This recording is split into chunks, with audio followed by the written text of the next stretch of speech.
안녕하십니까. 복싱하는 손해사정사 박간양입니다. 보시면 오늘도 많은 분이 글을 남겨주셨는데 아웅달려님이 이제 글을 남겨주셨는데 1, 2차 합격 후기가 하나도 없던데 그만큼 어려운가요?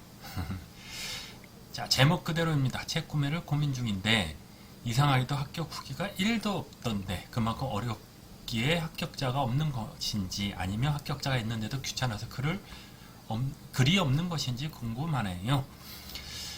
자, 합격 수기가 여기 있는데 한 명도 없죠. 왜 없냐면 이 카페를 만든 게 제가 2월달부터 실적으로 이 카페 운영을 했거든요. 그러다 보니까 올해 이제 2달하고 시험을 보시고 실적으로 하면 내년 대비로 하는 겁니다. 내년 대비로 하다 보니까 여기 후기가 당연히 없죠. 그리고 이전에 제가 오프라인에서 한 11분 정도 이제 오프라인에서 강의를 하고 있었거든요. 그분들 이제 뭐 재능 기부로 했었죠. 그건 해가지고 그분 중에서는 3분 붙었습니다. 3분 합격했고 그 중에 이제 8명 한 7명 정도가 이제 병원 원무부장님들이고 나머지 한 5분의 학생들이었는데 원무부장님들 중에서는 1명 붙으셨고 그래도 훌륭하신 거죠. 한 분 붙으셨고 이제 학생들 중에서는 2명 전업 학생들 2명 이제 합격을 했습니다. 실제로 합격률을 보면은 한 20% 정도 돼요. 1차도 한 20에서 30% 되고 2차도 20에서 30% 되고 평균은 한 53점 되지만은 그 정도 되니까 실적으로 제가 말씀드린 건 이제 어렵긴 하죠. 근데 이제 기준이 있겠죠. 뭐보다 어렵냐? 저는 항상 그래요. 공인중개사나 솔직히 공인중개사는 그 정도보다는 어렵습니다. 솔직히 이게. 하지만 우리 변호사 시험 영어 많이 갔나? 법무사 그 정도보다는 엄청 쉽고 노무사나 세무사 정도라고 이제 생각을 하거든요. 제 개인적으로. 그리고 어렵다고 해야 되나? 합격률 보면 좀 어려운 건데 실적으로 공부하시면 누구나 편하게 공부하실 수 있고 제가 말씀드린 것처럼 결정적으로 3,000명 중에 300명 그러니까 2,000명 중에 300명 그게 아니고 제가 1,000명 중에 300명 붙는 거거든요. 1,000명 중에 제가 전에 글 한번 남겨드린 게 있는데 합격률 보면은 그 뭐 2,000명의 응시를 하든 3,000명이 하든 우리는 어차피 1,000명 중 안에만 들어가면 돼요. 그러니까 1,000명만 들어가면 실력은 거의 비슷하고 거기에 이제 그날의 컨디션, 운 그게 조금 있어야 된다고 말씀드렸죠. 그날따라 뭐 제가 공부한 게 나았다. 그날따라 글 썼는데 좀 잘 썼다. 뭐 글씨를 잘 쓰는 게 아니고 그 논점을 이렇게 정확히 잘 썼다. 이러면 합격이 하시는 거고 그렇지 않으면 떨어지시는 거고 0.01, 0.1 엄청 많습니다. 제가 아시는 분 한 10분 정도 그 이상이 0.1점 정도 1점도 아니에요. 평균 그러니까 총점 1점으로 떨어지신 분 그럼 평균으로만 0.3점이거든요. 엄청 많아요. 그게 그러니까 53점 그 안에 엄청 대부분 곳에 몰려 있거든요. 그러니까 거기에서 누가 잘했다 못했다 의미가 없어요. 그러니까 뭐 어려워서 그런 건 아니고 귀찮아서 그런 것도 아니고 저희가 카페가 제가 이제 여기 온 게 3월달부터니까 실적으로 하시는 건 내년에 보시면 되죠. 내년에 몇 분이나 되실까? 저는 최소한 30%에서 40% 정도 봅니다. 저는 솔직히 그거 자신 있고요. 그렇게 해갖고 딴 학원은 뭐 10% 20% 정도 보는데 뭐 수석을 하니 많이 그분들은 학원은 저기가 많잖아요. 학생 수가 많으니까 10,000명 중에 10명 붙는 것보다는 저는 그 10명 중에 한두 명 붙는 게 더 의미 있다고 생각하거든요. 그러니까 저를 믿고 가시면 내년에 동차 합격할 수 있습니다. 화이팅! 다음에는 질문하기 보시면 자, 자동차 보험 19페이지 대리운전 하하하님 열심히 공부하세요 이분. 응원합니다. 요 답글은 적었는데 자, 교수님 운전자의 자백법 개최 주체가 될 수 없어서 그러니까 운행자가 있고 운전자가 있습니다. 운전자는 자기를 위해서 운전하는 사람이 아니고 남을 위해서 돈을 받고 하거나 누구 대신에 하는 사람은 이제 운전자라고 하는데 운행자가 아니기 때문에 운행자 책임을 지지 않는다 하셨는데 대리운전 업무를 하는 대리운전자는 운전자인지 운행자인지 아니면 책임이 없는 게 맞지 않나요? 자기를 위하여 아니 타인을 위하여 운전하는 건데요. 20회의 문제의 대리운전은 B가 민법사 책임 외 자배법 책임진다고 해서 헷갈립니다. 제가 너무 깊이 생각할까요? 아닙니다. 이렇게 답변을 했는데 제가 이걸 말씀드리면 이렇게 생각하시면 돼요. 맞아요. 지금 하하님이 생각하는 게 맞아요. 자, 대리운전은 누구를 위해서 운전을 하죠? 술 먹은 사람이 차 운전해줘. 그러면 가주로로 가가지고 돈을 받고, 요금을 받고, 운전을 해서 이제 가는 건데, 그렇게 따지면 이 사람의 운전자를 보는 게 맞아요. 그러면 만약에 문제가 뭐냐면, 자, 운전자로 봤을 때, 자, 이 사람은 운전자를 봤어요. 일단, 이거 한번 써볼게요. 대리운전 기사를 운전자로 봤을 때, 대리기사 보험이 있잖아요. 그렇죠? 자, 만약에 대리기사는 운전자를 봤을 때 이 사람은 자배법성 책임이 없기 때문에 대리기사 보험에서 해줘야 되는데 못 해준다면요. 운행자성이 없으니까. 그렇죠? 이런 문제가 생겨요. 그렇죠? 약간 일단 시험 문제 위주로 말씀드릴게요. 그렇기 때문에 이렇게 보지 말고 운전자로 보지 말고 운행자로 보자. 되셨어요? 운행자로 보자.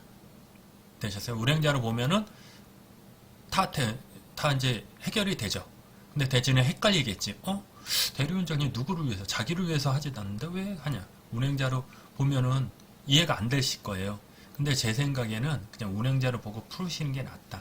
그리고 대리운전 문제는 이게 나오는 게 아니고 대리기사 그 차주 있잖아요. 차주. 둘 간의 문제가 더 커요. 무슨 얘기냐면 대리기사를 만약에 운행자를 보고 차주를 운행지배권이 있잖아요. 이 사람은 어쨌거나 소유자는 있다고 그랬잖아요. 그러면 운행지배권이 있고 얘도 대리기사도 운행권이 있고 공동 운행자네. 그럼 대리기사 보험에서 차주를 보험 처리 해줘야 안 해줘요? 안 해주겠죠. 공동 운행자니까. 그쵸? 그죠. 그래서 제가 뒤편에 이제 대리기사에 따로 이제 말씀을 드리거든요. 이럴 때는 어떻게 되냐? 차주 같은 경우는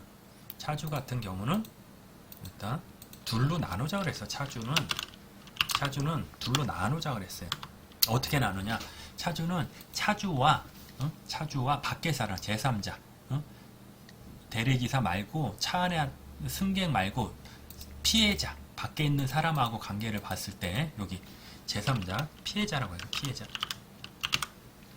차주와 피해자 관계 봤을 때 얘는 운행자성이 있다. 얘하고 얘의 관계는 운행자성이 있고, 자, 그럼 대리기사와 차주의 관계는 이때의 차주는 운행자성이 없다. 아, 머리 아프죠? 그죠? 그래서 풀자고 그랬죠. 그래야지 피해자는 차주 보험에서 대인1을 받고 대리기사 보험에서 대인2를 받는 거예요. 그리고 차주는 자기 보험에서 안 받고 대리기사 보험에서 1, 2, 3를 다 받는 거죠. 되셨죠? 이래야지 해결이 돼요. 그렇죠. 시험 문제 나오면 이렇게 푸시고 이제 실무에서 어떻게 되냐면 자 헷갈릴 수 있어요. 헷갈릴 사람 듣지 말고 이게 시험 문제예요. 근데 실무에서 어떻게 하냐면은 대리기사를 운전자로 봐요. 그게 더 커요. 이제 교수님이 나눠요. 대리기사를 운행자로 보거나 운전자로 보거나 하는데 실무에서 이 사람은 운전자로 봐요. 그렇기 때문에 운행자로 보면은 운전자로 보면 어떻게 돼요? 이 사람은 운행자성이 없기 때문에 운행자 책임을 안 지죠. 근데 대리기사 보험을 처리를 받을 수 있어요? 없어요? 없잖아요. 근데 대리기사 종합보험 있잖아요. 보험은 운행자성이 없어도 해주는 보험이라고 지들이 또 만들어놨어요. 또 복잡하죠? 그러니까 딱 무시하고 이거는 여러분이 자격증 합격한 다음에 그때 이제 다시 이건 따져보시면 되고 일단 결론만 말씀드리면 시험 문제 나왔다. 그러면 대리기사와 차주의 관계에서 차주는 피해자와 차주의 관계는 얘는 운행자성이 있어요. 그래서 피해자에 대해서 대인 배상 1 그죠? 운행자 책임을 져서 대인 배상 1 해주고 되셨죠. 대신에 차주와 대리기사 간에는 얘만 운행자성이 있고 얘는 없어요. 그래서 대리기사에서 1, 2, 3 3는 없구나. 1, 2를 다 해준다. 이게 끝입니다. 그러니까 요거는 지금 몇 페이지? 20페이지 했잖아요. 뒤에 가면 또 나와요. 저기에서 그 대인 배상 2 할 때 대리기사와 또 그 명의 이전 있잖아요. 그거 해가지고 양도 부분하고 대리기사에서 다시 한번 다룰 거니까 지금은 대리기사도 운행자하고 운행자이고 민법상 책임을 진다. 그냥 그렇게만 하고 넘어가요. 너무 깊이 들어가지 마시고 그렇게. 지금 제가 요거 대리기사 보험의 특성 얘기했잖아요. 그거 헷갈리면 그냥 일단 모르는 걸로 하고 되셨죠? 하하님 되셨죠? 그 나중에 한번 처음부터 끝까지 한번 공부하시면 제가 지금 얘기한 거 원체 이해가 됩니다. 지금 잘 이해가 안 될 거예요. 반복해서 보다 보면 이해가 되실 겁니다. 너무 걱정하지 마세요. 되셨죠? 일단 동영상 유튜브에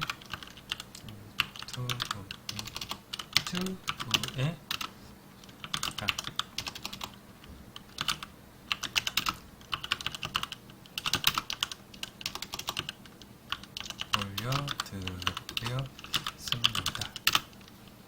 됐죠? 해결. 또 없나?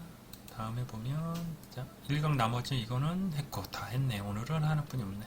자, 오늘은 여기까지 하고 여기 출석 체크하신 분 한번 보시고 할리만님, 거맨님, 짱돌 양사님 오늘 출석했고 세 분뿐이 없네. 어제는 많았네. 오늘 어제는 깨방이님, HHM1 좋아.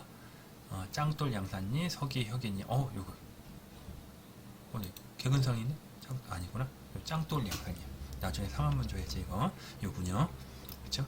오늘 여기 했습니다. 고생하시고요. 좀 시간이 좀 많은 것 같으면서도 적거든요. 지금 1차 공부하시는 분도 있고 2차 공부하시는 분도 있는데 항상 얘기하죠. 2차는 12월 달이나 1월 달부터 시작을 하셔야 되는데 그 안에 그냥 가만히 있을 수 없잖아요. 그러니까 1차 공부하시고 1차 얼마나 공부해요 하면 저는 한 달이라고 그래요. 근데 이제 전제 조건이 있죠. 기본적으로 어느 정도 베이직이 있어야지 한 달 공부하는 거고 그렇지 않으면 3개월 이상 공부하셔야 되는 겁니다. 그리고 절대 쉬운 시험 아닙니다. 1차라고 2차에 비해서 쉽지 1차 절대 20-30%뿐이 안 된다고 그랬죠. 1차도 충분히 공부하시고 그리고 1차 중에 본 계약번 열심히 하시면 2차 공부할 때 진짜 편해. 의학 빼고는 다 연결이 되기 때문에 되게 편해. 그러니까 의학 제가 요새 오늘도 촬영하고 왔거든요. 보험 계약법 할 때 2차 내용이 너무 많아요.